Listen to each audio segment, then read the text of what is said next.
Well, today was the No Kings protest 2. Remember, we had a No Kings protest a few months ago, and it was massive. This one is looking to be even larger.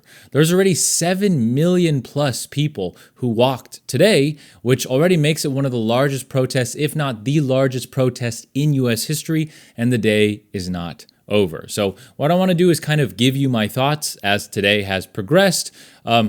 As I'm sure you know by the name of this channel, this is my Yap About Anything channel. If you want my formal or my area of expertise, that's on the main channel. We talk about only finance and economics. That is my qualified opinion. That is where my formal education, as well as over a decade of experience is.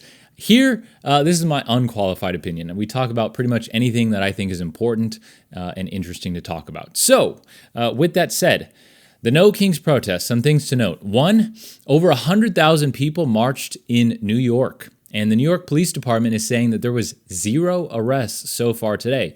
That means that this protest was primarily peaceful, and I think that if you're going to get your message across in a country that is still a democracy, and I know, depending on which side of the aisle you're on, you're gonna say, oh, democracy is falling, or on the other side, you might say democracy is standing as it should. The point is, in a democracy, or a country that still is at least holding on to democracy, depending on which side of the coin you're on, it is good to protest peacefully. And it is a protected constitutional right to get your voice across. So on one side, don't ever let, it doesn't matter if it's a Democrat or Republican, don't let anybody intimidate you into not protesting. You have every right to have your voice heard. With that said, it needs to be peaceful protests. And this is looking like it was basically or almost entirely peaceful protests. The next thing that I want to talk about is even in some very red or primarily red states, you had massive turnout, which means that there are people and a huge portion of people who at least have some issue or some grievance with the current administration. For example, Boise, Idaho, massive turnout there.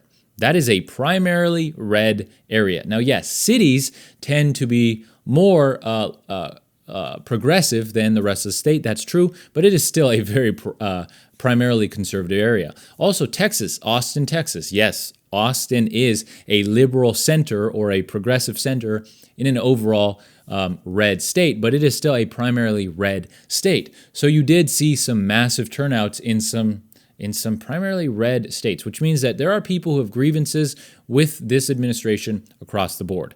Now, the entire purpose of this protest was to build on the previous protest and to, I guess, accelerate people's understanding of what is going on. And if you ask me personally, I do tend to lean left, but I always say this, I would vote for a qualified Republican, no problem. I think that most solutions are somewhere in the middle, and it's unfortunate because that doesn't sell, right? And our politicians like to divide us because when we're divided, we're easier to control. That's when we're busy fighting each other, it's much more difficult to focus on the real problems. And this country absolutely has real problems. So what you end up with is you end up in a very polarized, divided political climate where only the extreme left ideas and the extreme right ideas are what end up getting through because social media only pushes craziness because it gets more clicks, it gets more shares, it gets more views, it gets more comments. Unfortunately, in reality, if we want to fix anything, we have to come back to normalcy. And a lot of solutions are going to be based on compromise and building from reasonable ideas, not the crazy left or the crazy right.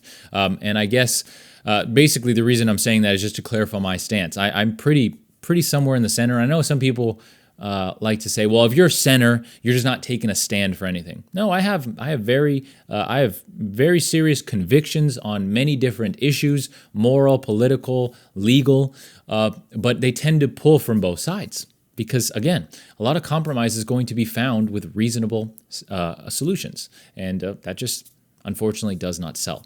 I will keep you up to date. I don't want to drag this video out for no reason. I will keep you up to date when it comes to these protests as best as I can.